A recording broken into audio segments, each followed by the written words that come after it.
అందరికీ నమస్తే. ఈరోజు మనం వీడియోలో శరీరానికి ఎంతో చల్లదనాన్నిచ్చే కర్బూజా షర్బత్ చాలా రుచికరంగా ఆరోగ్యానికి మేలు చేసే ఈ షర్బత్‌ను ఏ విధంగా తయారు చేయాలో తెలుసుకుందాం. ఈ మస్క్ మిలన్ ఫ్రూట్ ఎక్కువ వాటర్ కంటెంట్ ఉంటుందండి. ఈ ఫ్రూట్ తీసుకోవడం వల్ల మన శరీరం డిహైడ్రేషన్ కాకుండా ఉంటుంది. ఇన్‌స్టంట్ ఎనర్జీని కూడా ఇస్తుంది. ఈ షర్బత్‌ను ఒకసారి ట్రై చేయండి. వేసవిలో ఎటువంటి నీరసం రాకుండా ఉంటుంది.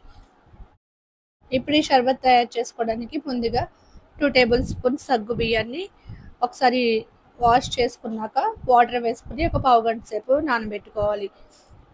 టైం ఉంటే ఎక్కువసేపు నానబెట్టుకోవచ్చు. టైం లేకపోతే కనుక వెంటనే ఉడికించేసుకోవచ్చండి. ఇలా సగ్గు బియ్యాన్ని నానబెట్టుకుని పక్కన పెట్టుకోవాలి. తర్వాత ఒక గిన్నె తీసుకుని అందులోకి 2 టేబుల్ స్పూన్స్ సబ్జా గింజలు వేసుకోవాలి. సబ్జా గింజలు కూడా వాటర్ వేసుకుని నానబెట్టుకుని పక్కన పెట్టుకోవాలి. ఇప్పుడు ఈ షర్బత్ తయారు చేయడానికి సగ్గు బియ్యాన్ని ఉడకబెట్టుకుని తీసుకుందాం. స్టవ్ వెలిగించుకుని ఒక గిన్నె పెట్టుకుని అందులోకి 1 కప్పు వరకు వాటర్ వేసుకోవాలి. వాటర్ వేసుకుని సగ్గు బియ్యాన్ని వేసుకుని ఒక 2 నిమిషాల పాటు ఉడికించుకుంటే సగ్గు బియ్యం ఉడికిపోతాయి. సగ్గు బియ్యం ఉడికిపోయాక ఇందులోకి 1/2 లీటర్ వరకు పాలు వేసుకోవాలి. పాలు వేసుకుని పాలు బాగా మరిగిపోయి సగ్గు బియ్యం బాగా ఉడికిపోయాక పాలని గరిటెతో కలుపుకుంటూ 2-3 పొంగులు పొంగేంత వరకు బాగా మరిగించుకోవాలి. ఈ విధంగా మరిగించుతున్న పాలలోకి ఒక 2 టేబుల్ స్పూన్స్ వరకు కస్టర్డ్ పౌడర్ని తీసుకోవాలి. కస్టర్డ్ పౌడర్ తీసుకుని దాంట్లో కొద్దిగా పాలు వేసుకుని బాగా కలుపుకుని ఆ కస్టర్డ్ పౌడర్ మిక్స్ అంతటిని మరుగుతున్న పాలలోకి వేసుకుని కలుపుకోవాలి. నేను తీసుకున్న 1/2 లీటర్ క్వాంటిటీకి 2 టేబుల్ స్పూన్స్ కస్టర్డ్ పౌడర్ అయితే సరిపోతుందండి. కస్టర్డ్ పౌడర్ లేకపోతే కనుక కార్న్‌ఫ్లోర్ కూడా కలుపుకోవచ్చు. ఈ విధంగా వేసుకుని కలుపుకుంటూ మరొక నిమిషం పాటు ఉడికించుకోవాలి. కస్టర్డ్ పౌడర్ ఎక్కువైతే మొత్తం అంతా చిక్కగా అయిపోతుంది. ఈ విధంగా ఉడికించుకున్నాక మీ టేస్ట్‌కి సరిపడా షుగర్‌ని వేసుకోవాలి. పంచదారని ఇక్కడ నేను పావు కప్పు వరకు అయితే వేసానండి. పంచదార వేసుకుని పంచదార కరిగేంత వరకు మరొక నిమిషం పాటు ఉడికించుకుని స్టవ్ ఆపేసి ఈ మిశ్రమాన్ని అంతటిని పూర్తిగా చల్లారనివ్వాలి.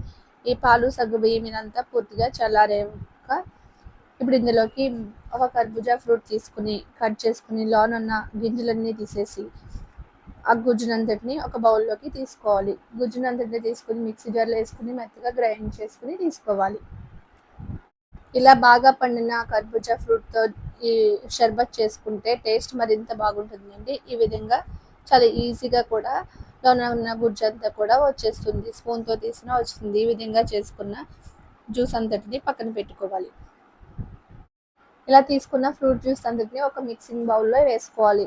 ఈ జ్యూస్ అంతా వేసుకున్నాక మనం ముందుగా ఉడికించి పెట్టించుకున్నాం సగ్గు బియ్యం పాల మిశ్రమాన్ని కూడా ఇందులోకి వేసుకోవాలి. వేసుకుని బాగా కలుపుకుని ఇప్పుడు ముందుగా నానబెట్టించుకున్న సబ్జా గింజలను 2 టేబుల్ స్పూన్స్ వరకు వేసుకోవాలి. సబ్జా గింజలు వేసుకుని మరొకసారి బాగా కలుపుకొని ఇందులో మీకు నచ్చిన డ్రై ఫ్రూట్స్ను కట్ చేసుకుని వేసుకోవచ్చు, లేకపోతే స్కిప్ చేయొచ్చు. ఈ విధంగా వేసుకున్నాక కర్బూజానే చిన్న చిన్న ముక్కలుగా కట్ చేసుకుని కాస్త పల్పు పక్కన పెట్టుకుంటే ఆ పల్పుని కూడా పైన గార్నిషింగ్గా వేసుకుని కలుపుకుని ఇలాగే సర్వ్ చేయొచ్చు. లేకపోతే ఇప్పుడు ఒక గ్లాస్ తీసుకుని గ్లాస్లోకి కొన్ని ఐస్ క్యూబ్స్ వేసుకుని మనం ముందుగా తయారు చేసుకున్న షర్బత్ని వేసుకుని బాగా కలుపుకుని ఈ విధంగానే సర్వ్ చేసుకోవచ్చు. లేకపోతే కనుక పూర్తిగా చల్లారిపోయాక ఫ్రిడ్జ్లో పెట్టుకుని ఒక 1 అవర్ తర్వాత కూడా సర్వ్ చేసుకోవచ్చు. ఎలా సర్వ్ చేసుకున్న టేస్ట్ అయితే సూపర్గా ఉంటుంది.